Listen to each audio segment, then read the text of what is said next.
সম্মানিত দর্শক, আসসালামু আলাইকুম। আশা করি আপনারা অনেক ভালো আছেন। তো দর্শক, শুধুমাত্র কি কীটনাশক স্প্রে করলেই সব সমস্যার সমাধান হয়ে যাবে? অতিরিক্ত সার ব্যবহার করলেই কি ফলন বাড়বে এবং ভিটামিন স্প্রে করলেই কি আপনার ফলন দ্বিগুণ হবে?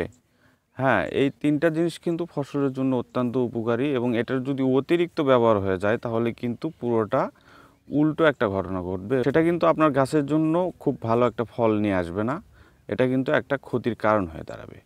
তো আমরা অতিরিক্ত কীটনাশকের ব্যবহারের দিকে খেয়াল রাখবো।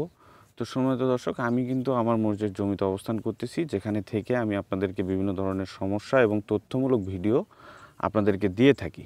তো আজকে সেই ধারাবাহিকতায় আজকে আমি সেরকম তথ্যমূলক একটা ইনফরমেশন আপনাদেরকে দেওয়ার জন্য এসেছি।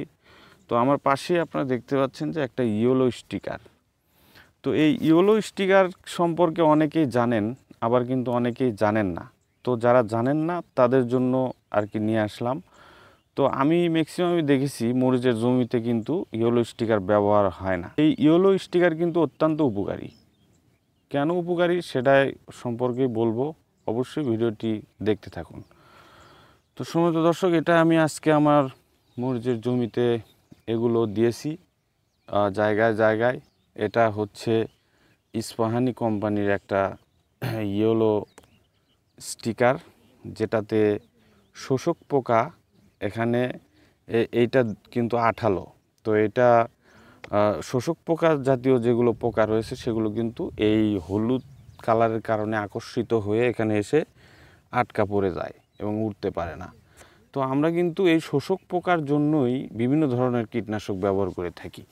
তো এখানে মরিচ গাছের যে কুকরির বিষয়টা, এটা কিন্তু শোষক পোকার জন্য হয়ে থাকে, মাকড়ের জন্য হয়ে থাকে। তো এটা দিয়ে আমরা মাকড় দমন করতে পারবো না, কিন্তু শোষক পোকার জন্য অনেকটাই আপনার কীটনাশক খরচ কমে আসবে। তো এটা হচ্ছে ইস্পাহানি কোম্পানির একটা ইয়েলো স্টিকার। এটা প্রতি 3 শতাংশে একটা করে ইয়েলো স্টিকার এরকম খুঁটির সাথে বেঁধে আপনারা জাস্ট এইভাবে উত্তর দক্ষিণ, যাতে এই পিঠটা উত্তর এই পিঠটা দক্ষিণ এরকমভাবে আর কি থাকে। এই পূর্ব পশ্চিম করা যাবে না, উত্তর দক্ষিণ এরকমভাবে রাখলে আপনার এই যে সাদামাছি, অ্যাফিড, জ্যাসিড যে শোষক পোকা জাতীয় আছে, আমি আপনাদেরকে দেখাবো যে সেগুলো কিভাবে আটকা পড়ে আছে। আমি আজকে সকালেই এটা দিয়েছি। তো আমি ভাবলাম যে এটা সম্পর্কে আপনাদেরকে একটু জানানো দরকার।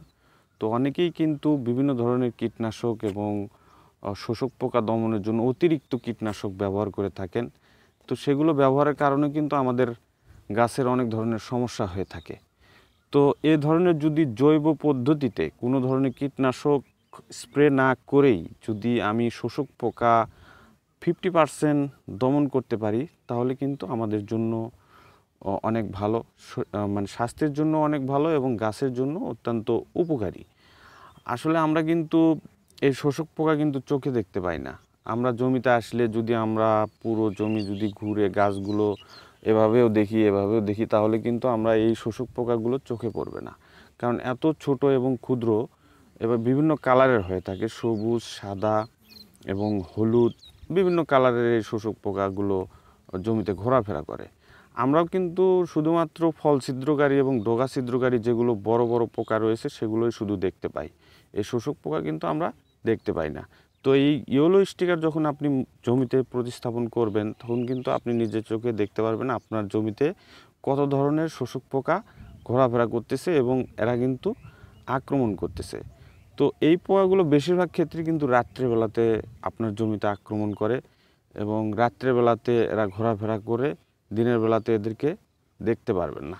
তো এরকম যখন আপনি ইয়েলো স্টিকার একটা জমিতে, মানে প্রতি 3 শতাংশে একটা করে ইয়েলো স্টিকার এরকম খুঁটিতে বেঁধে আপনারা সুন্দরভাবে এভাবে গেড়ে দিবেন। তো দেওয়ার ফলে দেখবেন যে আপনার জমিতে যত রকম শোষক পোকা আছে সবগুলো এখানে আটকা পড়বে। এটার কিন্তু সুবিধা এটা। আরেকটা হয়তোবা আপনারা বলতে পারেন যে বৃষ্টির পানিতে এটার কোনো সমস্যা হবে কি না। না, বৃষ্টির পানিতে এটার কোনো সমস্যা হবে না এবং এটা এমনভাবে তৈরি করা, বৃষ্টি কুয়াশা কোনোভাবে এর যে আঠা রয়েছে এই আঠা কিন্তু নষ্ট হবে না। তো তাই আমি মনে করি যারা মরিচ চাষ করতেছেন, সবজি যে কোনো সবজির ক্ষেত্রেই কিন্তু এই শোষক পোকা অত্যন্ত ক্ষতিকারক। তাই শোষক পোকা নির্মূলের জন্য আপনারা ইয়েলো স্টিকারটা ব্যবহার করুন, পাশাপাশি কীটনাশক ব্যবহার করুন, কিন্তু সেটা খুব সীমিত। তো এই ইয়েলো স্টিকারটা আমার কাছে খুবই ভালো রেজাল্ট দিবে মনে হচ্ছে, কারণ আমি 1 ঘন্টা আগে এটা জমিতে দিয়েছি। তো দেওয়ার পরে আপনারা দেখতে পাচ্ছেন যে এখানে কত ধরনের পোকা আটকে রয়েছে। এই যে সাদা, এই যে সাদা সাদা, এগুলো হচ্ছে সাদামাছি। তারপরে দেখেন এই যে থ্রিপস, যেটা মরিচের জন্য অত্যন্ত ক্ষতিকারক, এবং এই থ্রিপসের অ্যাটাক হলে কিন্তু আপনার মরিচ গাছকে কুকরির হাত থেকে বাঁচানো কঠিন। তো সম্মানিত দর্শক, আজকে এই ছোট্ট ভিডিওটি দেখার জন্য আপনাদেরকে অনেক অনেক ধন্যবাদ। যদি ভিডিওটি আপনাদের কিছুটা উপকারে আসে তাহলে অবশ্যই লাইক, কমেন্ট, শেয়ার করবেন এবং এই ছোটো ভাইটিকে অবশ্যই সাবস্ক্রাইব করে সামনে এগিয়ে যেতে সাহায্য করবেন। তো ভালো থাকবেন, সুস্থ থাকবেন। আসসালামু আলাইকুম।